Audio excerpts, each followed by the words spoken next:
Hello everyone, welcome back to another video. Today, I have some neat clips from when I was on a family trip to North Carolina. On September 15th, while I was on the way to somewhere, I looked out and noticed that there was a grade crossing parallel to the road.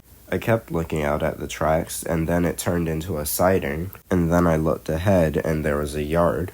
As we were passing by the yard and while I was looking out at the cars, I got really excited because I noticed that there were 3 Norfolk Southern diesels sitting there as well. We were going to come back later that day, but we decided not to and just went back to the house that we were staying at. We tried going back the next day, but it just didn't work out in the plans. We then came back the next day on September 17th. And I took these pictures as we were passing by. There was also this one tank car sitting by itself in the yard. I wonder if it's just here for fuel or has a defect or something like that. These are more photos I took as we were passing by.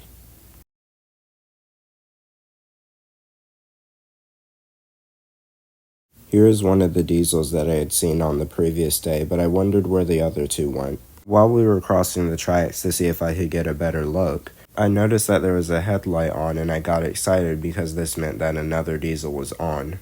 I then got out of the car with an umbrella and took this photo. Something else that I noticed upon the first time seeing this yard was that there was an old Conrail caboose sitting on a sidetrack with a piece of MLW equipment. That was really neat to see. Because I couldn't really see anything on this side of the track with this fence in the way, we crossed the tracks again to see if we could find a better spot. My mom asked someone who was working there at the time if we could come into the yard so I could get a better picture. He said he didn't mind, and we were given permission to come into the yard so I could get a closer look. I took this photo of the diesel sitting by itself, and while I was going around to get another angle, I looked over and the 2 diesels that were on were getting ready to depart with the freight train.